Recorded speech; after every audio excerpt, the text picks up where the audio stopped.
Hello everyone. As you may be aware, I am here to talk about, if this clicker will work, this. Now, let's simplify this a little. I'm here to talk about this.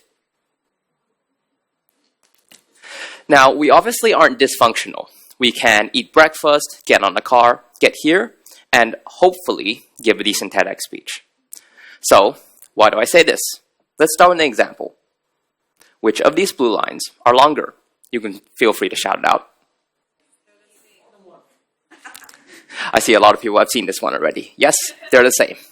It's a trick question. This is a common variation of an optical illusion called the Muller-Lyer illusion. In effect, the side lines should somehow trick your brain into thinking that the blue lines are of different length. This isn't very relevant to real life, of course. You're not going to be penalized for misjudging a line. However, similar biases can be very relevant. Take real estate, for instance. Real estate agents should not misjudge the value of a property that could easily be thousands of dollars down the drain. As such, most professional real estate agents have confidence that their judgment won't be affected by external factors like listing price. Psychologists, being psychologists, want to challenge that. In a 1987 study, a group of 47 real estate agents were given 20 minutes to evaluate a property and the surrounding area. They were also given an information packet with one critical difference: a supposed listing price, or price the property originally went up for. As you may expect, the real estate agents were wrong. In short, an increase in listing price of around $30,000 led to an increase in evaluated price of nearly $15,000. Apparently, if you ask for more money, you'll get more money. Why? So, going to psychology, Daniel Kahneman's Thinking Fast and Slow provides a possible explanation. He posits that our brain runs off two systems, System 1 and System 2.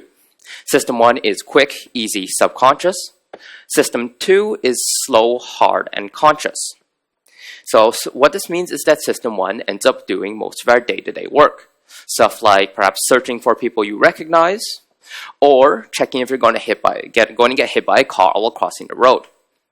It's good at rough approximate things and things that you do often. However, give it something like this, and it gets confused.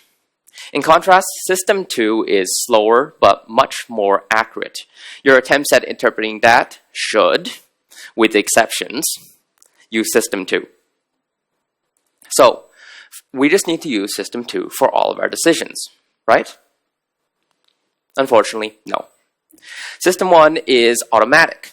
So what this means is that it's always running, and worse, our System 2, the conscious system, tends to offload things into System 1. System 1 then gives its best guess, but that's all it gives, a guess. So this is probably what happened to those unfortunate real estate agents. The listing price subconsciously influenced their System 1, and then their System 2 subconsciously offloaded all the work to their System 1.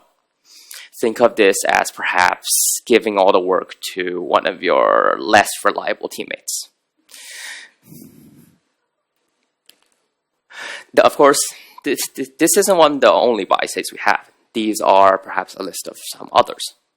So, we're aware that we're biased, and we have a good idea why. How can we become smarter? To return to Daniel Kahneman's Thinking Fast and Slow, he suggests that we should use the mathematically best choice, unless we are facing a life-changing choice. So, why would this be the case? This is because we will face many more such choices in our lives. For example, let's say we must choose between a 20% chance of a $10,000 pay raise and a guaranteed chance of a $1,800 pay raise. The first choice averages out to $2,000. The second choice averages out to only $1,800. However, the second choice may feel like it's the safer choice, and as such, we may choose it. However, we must remember that we face many more such choices in our lives. Say we face 10 more such choices. The risky choice is now better around 60% of the time. If we face 55 more such choices, that is 1 per year from age 21 to 75, then the risky choice is better nearly 70% of the time. Of course, reality is complicated. There are plenty of other problems that we may face, from ethical constraints to others' opinions. There is no simple solution to these. A possible primitive start could be to perhaps ask yourself, how much money am I willing to pay for this? That provides you with something to start thinking about. Now, of course, modern technology provides us with yet another new option: artificial intelligence. The field has been moving forward with leaps and bounds as of late, leaving us with systems reliable and knowledgeable enough to be used in daily life. In fact, I use DeepSeek to edit this very speech.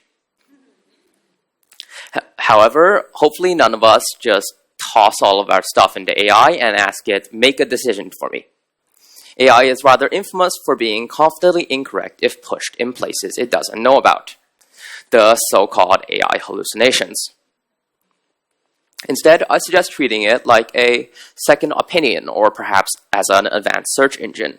Instead of just asking to make a final choice, give it your path, or perhaps ask it to give you some starting options.